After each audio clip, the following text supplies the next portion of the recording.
The tFRAME UNICO73 scaffolding is a frame scaffolding used in, among others, insulating, painting, renovation or inspection works.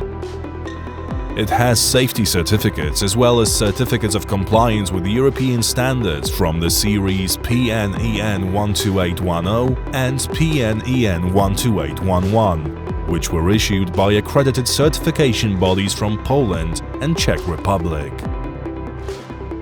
Scaffolding can be assembled, disassembled or significantly modified only by persons with appropriate qualifications and under supervision. Scaffolders' equipment includes elementary elements such as workwear, for example overalls or a cotton t-shirt, safety helmet, protective goggles, protective gloves, safety shoes, i.e. puncture-resistant with anti-slip soles, reinforced toe caps, hand tools placed in a tool belt, socket spanner, the so-called ratchet, scaffolding hammer weighing around 500 gram, spirit level, measuring tape, optionally a combination spanner size 19 or 22 mm, as well as personal protective equipment against fall from a height, safety harness, energy-absorbing lanyard, carabiner. During scaffolding's assembly, in addition to a set that consists of a harness and energy-absorbing lanyard with a carabiner, safe locking devices can be used. Persons assembling and disassembling scaffoldings are obliged to use protective equipment against fall from a height. It is becoming more and more common to use double, forked lanyards instead of single ones. Persons managing employees are obliged to look after the condition of personal protection equipment. Each time, before use, one must ensure that all elements of the protection against the fall system work together correctly. As a result of periodic inspections, the equipment is described in relevant documentation, identity card, also called review card. It should be drawn up for every permanently connected set of equipment, which has to be identifiable by legible serial numbers. Prior to scaffolding assembly or disassembly, a danger zone must be set apart. The area has to be labeled with warning signboards and secured with the use of fences, barriers, or barricade tapes, incorporating alternating yellow-black or red-white stripes. If fencing is not possible, constant supervision should be ensured. Before commencing assembly works, the person managing the employees, which possesses appropriate qualifications and professional experience, conducts on-the-job employee training, which includes, among others, the scope of works that are to be performed and the sequence of their execution, for example, based on scaffolding assembly instructions. The assembly of the tFRAME UNICO73 frame scaffolding should begin with laying wooden base plates at the appropriate distance, for example by first laying out the railing of the required length of scaffolding fields. After that, 2 screw jacks should be placed on each of the base plates without unscrewing their nuts. The setup should start from the highest point of the terrain where the scaffolding is to be erected. Each pair of screw jacks located on a single wooden base plate in the vertical circulation path should be connected by initial beams.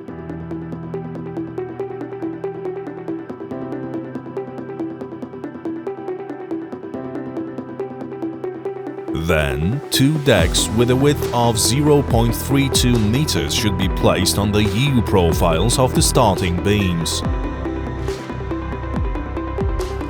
Such an assembled scaffolding base should be preliminarily leveled. The assembly of the first level of the scaffolding must start from the bracing. First, install 2 frames and connect them with a guardrail inserted into the pocket at a height of ½ meter, a horizontal brace, a vertical longitudinal brace.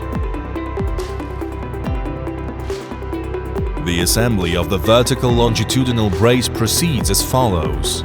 First, place one appropriately shaped end piece in the upper node hole of the frame, and then mount the other end of the brace with a fastened half coupler to the upright of the opposite frame at its lowest part. The flattened end of the vertical longitudinal brace should be on the outside of the scaffold. Pre-tighten the half coupler nut. Perform vertical alignment of the installed frames in two directions, perpendicular and parallel to the facade. Then tighten the nut of the half coupler of the vertical longitudinal brace. Connect adjacent frames with decks.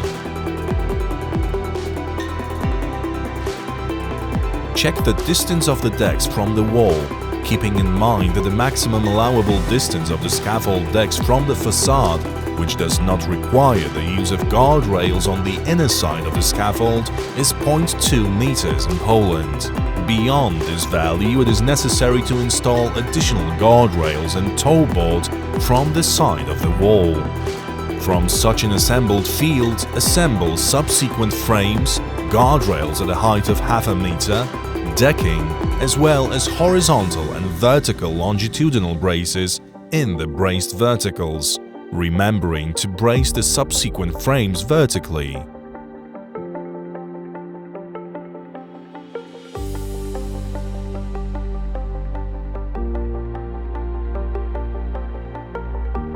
Before starting the assembly of each subsequent scaffolding level, it must be noted that in case it is necessary to move the scaffolding away from the wall by a distance greater than 20 centimeters, this value applies to Poland's territory, one of two systemic solutions can be applied.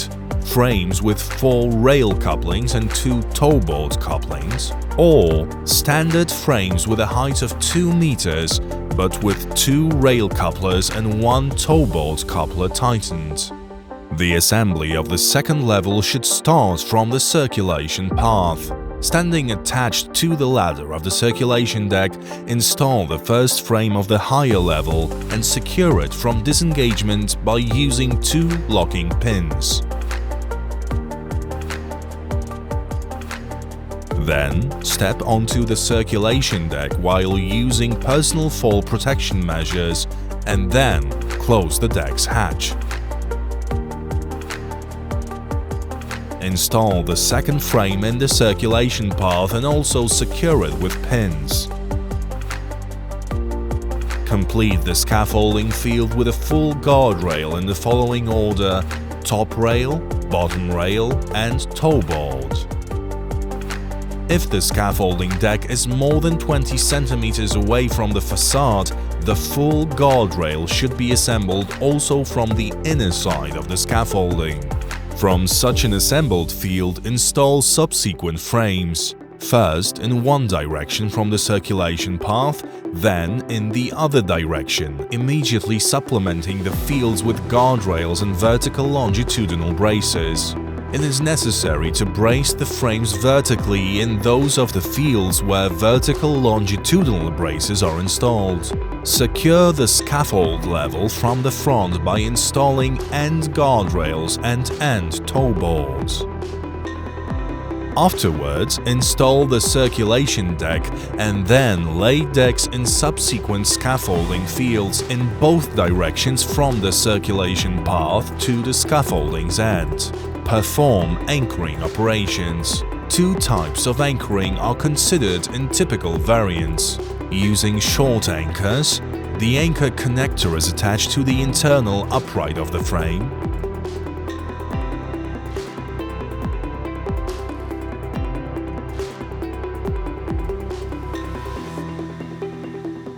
And by means of triangular anchors, the so-called V arrangement, where one short anchor connector is attached to the internal upright of the frame with a cross coupler and the other connected to the connector, also using a cross coupler. Both are located in a horizontal projection at a 90-degree angle to each other.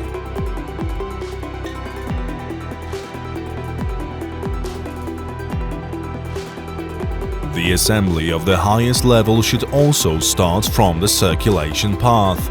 Standing attached to the ladder of the circulation deck, install the first guardrail post with a securing element and prevent it from being disengaged by mounting 2 locking pins. Then step onto the circulation deck using personal fall protection measures and close the deck hatch. Install the second guardrail post with a securing element, blocking it with pins, and then a full guardrail in the circulation path. Guardrail posts with securing elements should be installed in both directions from the circulation path and immediately secured from both sides using locking pins. Supplement the fields with 2 guardrails and a toe board. In the extreme fields, install front frames, also securing them with locking pins and supplementing them with end toe boards. On the scaffolding, a sign that indicates the scaffolding assembly contractor should be placed with their first name and surname or company's name and telephone number, as well as the permissible loads on the decks and scaffolding structure. In case the scaffolding is not ready for use, it must be marked with warning signs and properly fenced off with the use of means preventing access to the danger zone. Scaffolding made of metal elements should be grounded and have a lightning-proof installation. The grounding resistance measured with alternating current at a frequency of 50 Hz should not exceed 10 ohms. After completing the assembly of the entire scaffolding or the part required for carrying out the works, it is necessary to follow with a scaffolding inspection that concludes with a technical acceptance.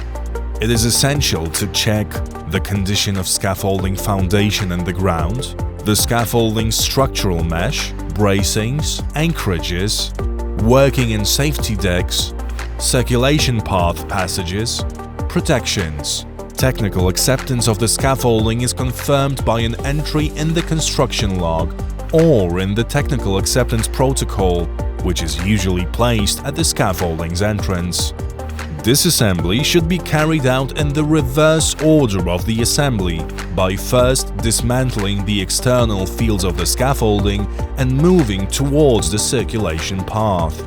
During the dismantling, it is prohibited to throw any scaffolding elements from a height.